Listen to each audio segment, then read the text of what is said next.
Hi everybody and welcome to the next match memories. As I said last week, I was going to do a World Championships, and this is one that again has a little bit of a twist, and you'll see what I mean right at the end. It's 2003 and we're on the River Váh in Slovakia. Fantastic venue, but one of those venues that isn't what it seems. By that I mean you look at the venue, there's a slight curve as it goes down, there's a couple of bridges which does create an odd end peg, but to the naked eye, just to look at, you would say that it's a fantastic match venue. It all looks the same, the banks are the same, the pegs seem the same until you plumb up, and it really is one of these where the bottom is it is unbelievable. You can literally on such a fast flowing channel, and that's exactly what it is. It's a channel that comes out of, I think, a hydroelectric dam, and the flow can obviously vary, but for a big percentage of the time it's really going through 20, 30, even 40 gram flat floats to hold your bait still. Now the fish that we're fishing for, really, and again I'm going to touch on the point of the big bonus fish that you want to catch. Obviously, being in this part of Europe, there are quite a lot of bleak. There wasn't, however, enough to beat these bigger fish. So you're really looking to catch the fish in the channel that are the barbel and the bream are the two main ones. There was an odd naze, an odd Danubian roach, these great big roach that look like a normal roach, but they're a slightly different one. And an odd, weird and wonderful fish like a carp thrown in just for good measure. Now, the channel being very long, we were able to go for the 2 weeks again. And I can remember we had a fantastic time. The flow was varying, the level was varying, and this was something that you really had to get used to. You quite often get there early in the morning before any of the electricity needed to be produced, I assume, and the level was low. And bearing in mind this place was probably close to 60 metres wide. An average depth of 3 metres, 3.5 metres in places.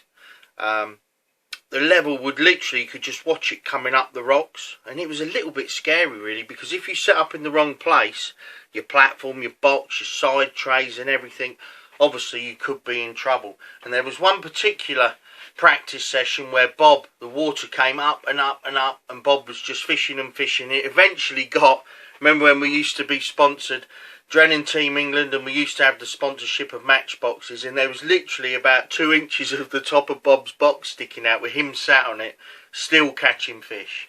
Took a little bit to get all the gear out and that, but yeah, you had to have your wits about you as far as that's concerned. And you've heard me mention before the importance of a depth marker, and this place was no different, because once it had topped up to its like the level it is most of the time, it would still fluctuate a little bit. And when you're trying to get those big floats running through perfectly just to get a handful of bites, it's important that you're on it when it changes, either comes up or drops down. And that's something that we have spoke about. I think it was in the Paris match memories. So during the unofficial practice week, we went for 2 weeks, had a fantastic hotel, beautiful place, and the hospitality that the local anglers and that showed us was fantastic. They'd walk us along the venue, they'd show us where the actual matches are, their trials are. And what was a little bit concerning, in practice we fished miles down, and there was this river that came in, and we caught lots and lots of fish. The bottom there, however, was up and down. Like one peg would literally be sloping from 6 foot in front of you down to 10 foot at the end of your peg. You get some that were the reverse of that, and you get some, I had one in practice, it was literally you plumb up 12, 13 foot in front of you, and it just went along and it just came straight up 4 foot like a brick wall, and then went shallow for about 2 metres and then dropped off again. And in that pace of water, it's very difficult to, number one, present your bait, but the most difficult thing is deciding where do you fish. Do you fish on the shallow bit? Do you fish in the deep bit? Do you fish just over it? Do you fish above it? And these are all little things that, although this match didn't go totally to plan, I came out of it, in my opinion, a better angler on these sort of venues. So like I say, the River Váh, or the Váh channel as it's known, there's been a few matches on there since. The World Club Championships, Starlets went on. Again, it was big fish, and we actually returned for the European Championships a few years later. But I'm going to concentrate, like I say, on the 2003 World Championships. So, after the unofficial week, we knew that these big floats, and again we had a multitude of floats made up, lots and lots of different sizes. And you probably remember me saying in Paris you had to have a lot of different rigs, because if that flow changed or the level changed, you need to be presenting, and again, back in this time, 3-hour matches, so very, very short matches. And it was of utmost importance that if the flow changed, either slowed or picked up, you weren't wasting time presenting your bait incorrectly. You needed to pick a bigger float up, a smaller float, a round float, a bigger flat float, and we literally had about 10 rigs made up. Obviously, bleak did play a part, so we did have some whips set up, little soft balls of sensor surface, I think, with red Trackix we found really good in practice. Obviously, rods, sliders, bolognese, just purely because of the speed of the venue, we're out of it. You're only 12, 13 metres apart, so you haven't got a long run. And obviously that made fishing a running line virtually impossible. By the time it had settled, it was in front of the guy next to you. Absolutely impossible. So, again, the official week came round. I was absolutely brimming with confidence. I'd fished a few venues like this by this time. You might remember me talking about some valuable lessons that were learned in Paris. The difference was in Paris was the bottom, apart from a very, very, very odd peg where you had a little bit of a hole or anything in Paris, 99% of it was uniform, flat. There were no real big differences, and this is where the River Váh really, really differed. Now, obviously, if you've got a big variation in depth, you can't really catch these fish running through. And the barbel and the bream did tend to lend themselves to be caught with flat floats. So the official week came round, and we found that in practice you could catch some, you ball it in, 15, 20 rock hard balls with some bait in. You could pot by now. So we're potting sticky mag, little balls of soil with dead maggots and joker and bloodworm. And there was an odd funny fish. Like I say, the fish you really wanted to catch were barbel and bream. But there was an odd chub, there was an odd little carp, some of these nays, like I've said. And the way to fish it, we thought, was to ball it in, and if you could run through, if the bottom of your peg, the underwater contours of your peg were nice enough, and you could run a float through, just touching bottom, 2 red maggots and 4 bloodworms were good, and you could quite often get a bite from one of these different fish, either a chub, big nays, or fish like this. So again, the Mondays come round of the official practice week, and like I say, to say that I was confident would be an understatement. I'd caught a lot of fish in practice, and basically I hit the ground running Monday. I think I caught a chub early, just running through, just letting it go through virtually at pace, and that's a brilliant way to start. And one thing I know about these fast rivers is you want a bigger float than you think to hold it still, and when you want to run it through, if you think you want 5 or 6 grams, use 3. The lighter the better, and just literally let your float whistle down your peg, just let it go with the flow. Your presentation's really natural, and when, excuse me, when you first fed, anything going through at speed looks totally natural because your ground bait's breaking up, you've got casters, you've got maggots, we even fed a bit of sweet corn on this venue in the mix. But obviously Monday had a fantastic day. I think I caught a couple of barbel, caught a chub early, and there were these breaming areas, and they seemed to be in these slightly deeper runs. But I think it was on the Wednesday. Tuesday I had another fantastic day, but on the Wednesday I plumbed up. And it was just like, oh my God, how are you going to fish this? So this is the scenario. I've put my box down, set up. Obviously in England practices we get 5 pegs and there's 6 anglers, so we've got a little bit less room. And on these venues you really do need a little bit of room for manoeuvrability to be able to... In a match you could put your box down plumb up, it's not right, and you could move your box down or up because you've got those 13 metres to play with. Obviously in practice we don't have this luxury. So I plumbed up, and literally in front of me, like I said a minute ago, it's 13 foot deep. I went down my peg and it's flat for about 1.5 meters, and then my float just came up donk, about 4 foot, and it was literally like a brick wall.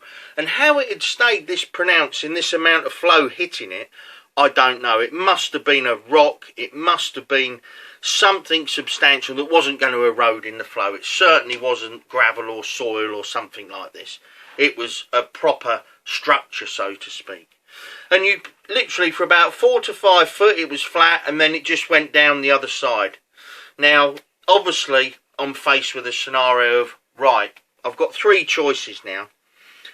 Whatever I do, I'm going to have to just drop my rig in and hold it still. Can't run it through. Can't do that. So I've got 3 choices. Do I fish on the bottom above this structure, let's call it? Do I fish on top of it, or do I fish behind it?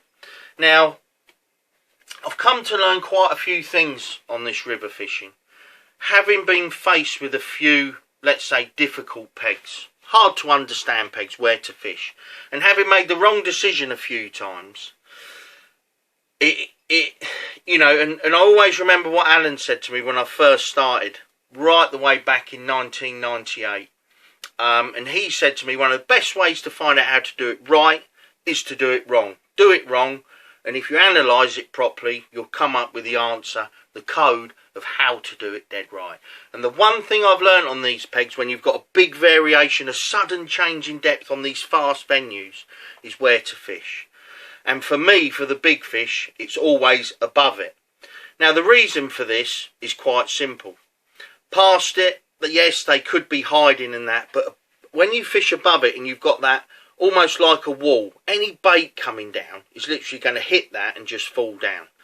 And I'd had this in my mind from a few different venues. Like I said, I'd fished a few fast venues. Bearing in mind, by this time we've been to Paris, we've been to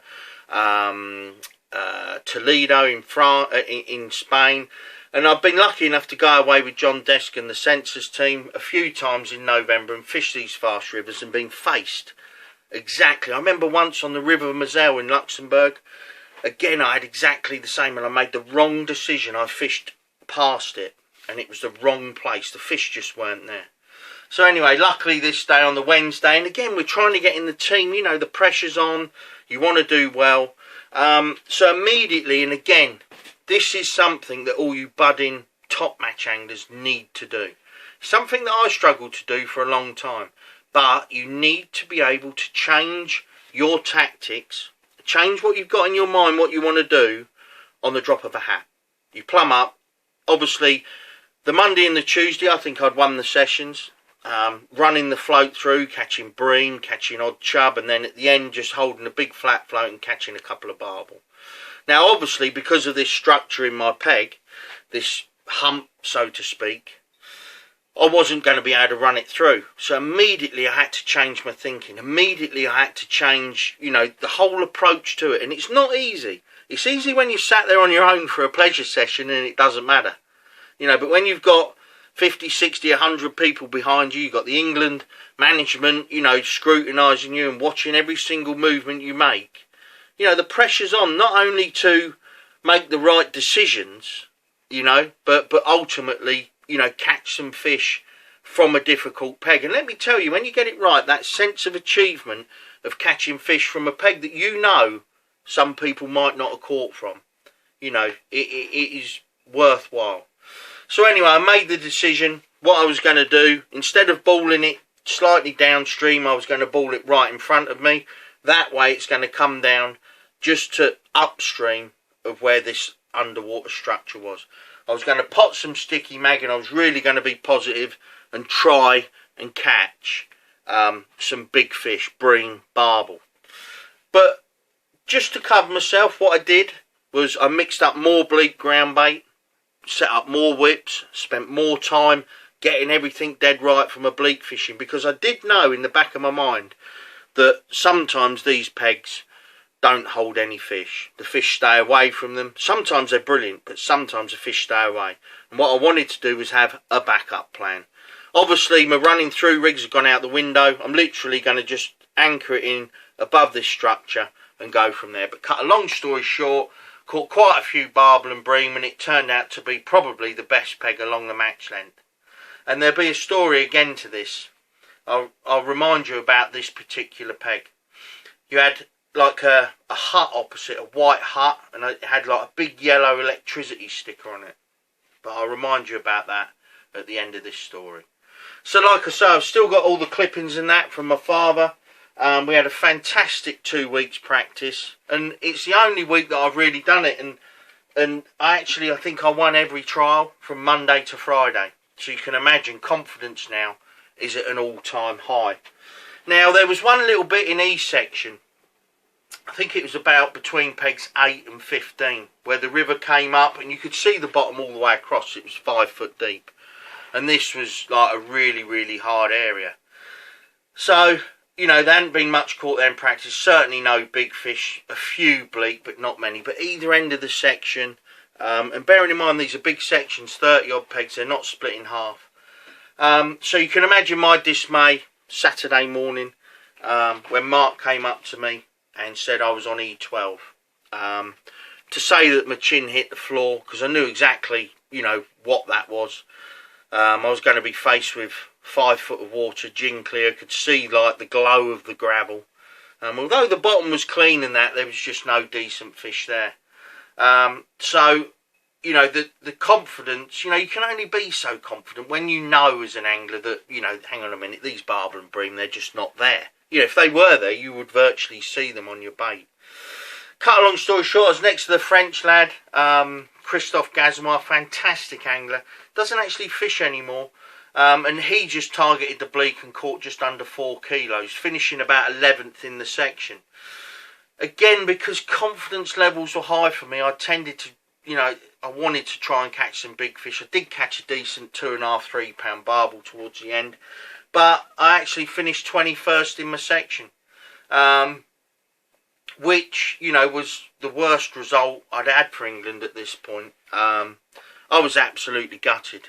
You know, everything I do all year builds up to either the World Champs, European Champs, or any other England matches. So you can imagine I was absolutely not only like hit for 6 really, because my confidence levels were high. I was just bagging up a week, made some nice decisions on some difficult pegs, but obviously ultimately I'd got to my peg and I just couldn't fish it how you needed to fish. And what was annoying, there was like 6, 7 pegs on the whole match length where it was just shallow and there was nothing to be caught. Alan won his section the first day, another faultless display from him. The whole team did well. Bob was 25th, so not too good. I'll probably have to mention by this time the team was the same. Sorry, I just go into it. I get so excited about getting all the tactics and that right. But those of you in the know probably know the team. It was me and Stevie, Bob and Sean, and Stuart and Alan. Stuart, I think, was 5th in his section the first day. Stevie, if I believe, was 12th, but he did lose a couple of bream. Just pulled off when where you're fishing over depth. But again, like I say, the team didn't do so well. And, you know, our only real chance of a medal was Alan, who, like I say, another faultless display on a difficult venue. Come the second day, again, I'd had a good night's sleep, bit of a chat with Stevie, bit of a chat with my dad, who was there running the bank. Right, today's the day. I had a bad day yesterday.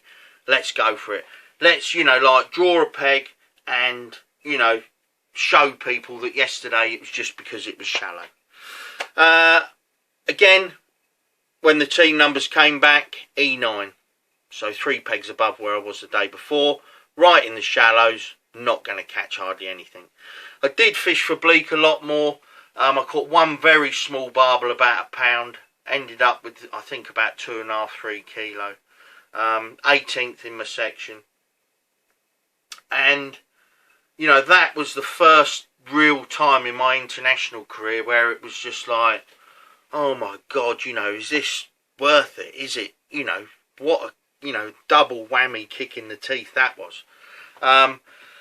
But the one good thing that came out of the week, the team, obviously, by the by, didn't do any good. Stevie was 2nd or 3rd in his section. I think 2nd. Let me just check that. The second day, 3 points, yeah. Stevie was 3rd. Stuart had a fantastic World Champs. He was 4th and 5th. But Alan came 2nd in his section and won the gold again. Fantastic result for Alan. The team, not so good. But again, you know, Mr. Scotland showing his class on a very, very difficult venue. Now, obviously, to say I was disappointed was an understatement from a personal point, from the team point. But again, I think it just goes to show that you can never count your chickens. You can never be 100% sure in match fishing. And it's very, very important not to be too hard on yourself.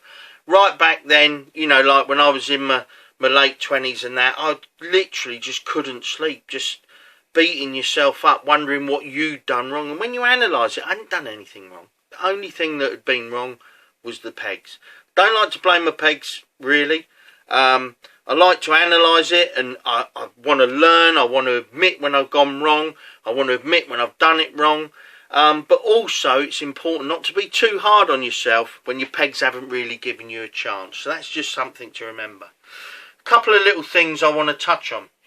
Now, you might remember earlier in this when I said I was faced on the Wednesday with this peg, with this walling, underwater structure, opposite this white hut with a big yellow sticker on. You know the script. So a few years later we go back for the European Championships on the same match length on the River Váh. Couldn't wait. Again, I was a little bit like apprehensive because of what had happened to me on the actual match weekend, but also I couldn't wait to get back because I'd enjoyed the practices so much. European Championships came, had another fantastic week. All the big fish were still there. The first day I was second in my section, caught about 5 kilo, caught smaller fish again. I was on a slightly shallower bit, not as shallow as the 2003 World Champs, about 8-9 foot, so caught running through, caught some chub, caught a couple of big bream, a few other fish. But the second day is what I'd definitely call fate. Got to my peg, again, put my gear down, my dad's there. I remember John Desk was running my section for the French angler. Fantastic friend of mine, John. Can't thank him enough for the help that he's given me. And this particular day, he ran my section for the French guy, but he also gave me some invaluable information. So you can imagine now, second day, I'm second in my section, put my gear down. Second in my section the first day, got to my peg the second day, put my gear down. Stood there chatting to my dad, looked across the far bank, like, there's a white hut there with a yellow sticker on. Like, obviously it's 3-4 years later, and I'm looking around thinking, well, there's no other white huts or anything about, this must be it. Lo and behold, I plumbed it up. Now, fortunately, they put my peg probably about 3 or 4 metres upstream of where I was in the practice day in 2003. But sure enough, walked down my peg and it's still there. And I walked up the bank and said to my dad, blimey, you know, like I'm on that peg where I caught those barbel and those bream. You know, I wonder if they're still there. Anyway, cut a long story short, was able to run my float down to it, caught a great big naze early on, about 2.5–3 pound. And John Desk came walking along and he said, there's an odd bream and barbel coming out. You need to change to your flat float. I changed to my flat float, 4 pound bream first cast, followed by 9 barbel. Section win, and that was the year when I won the European Championships. So it just goes to show different venues. One day they can be a bit cruel to you, and the next day they can be really kind. So I hope you've enjoyed that match memories. I just want to finish by saying that I've been out doing a lot of fishing. Went on a golden reel at Larford the other day. All credit to the team at Larford. The social distancing and everything they're doing there is fantastic. The match lake I drew peg 43, about 4 from the end. Had 126 pound, which was nice, you know, good from my area. The end pegs did dominate a little bit, which can happen on a lot of venues this time of year. 177 pound won it, so I wasn't far off, but I only lost 1 fish. I had a real nice match. Caught on hard pellets short, caught a few on the bomb, and I caught a few over the F1 ground bait with dead maggots in the edge. Fantastic day. Can't wait to get out fishing again. I'm out tomorrow again with the Daiwa cameras. Really looking forward to that. Keep an eye out for the rain this weekend. Although it's going to be hot, there's quite a few showers forecast. So, like I say, get that umbrella up, not only to keep yourself out of the sun. It looks like it's going to be up to close to 30 degrees. Keep yourself out of the sun. obviously keep your bait protected as well, especially when if you're on natural venues using live baits like maggots, pinkies, worms. Keep them in the shade because your bait's got to be good to get those few bites. If you're out pleasure fishing, like I said last weekend, look for that southwesterly wind. If there is a little bit of rain, you could well catch some fish close in. I don't know why, but on a lot of venues I fish, when you get that heavy rain, maybe it's a little bit of coloured water coming in the edge, maybe it's if the water level comes up, but a lot of fish tend to come in the edge. But wherever you are and wherever you're fishing, have a fantastic time, and I'll talk to you very soon. Take care. Bye-bye.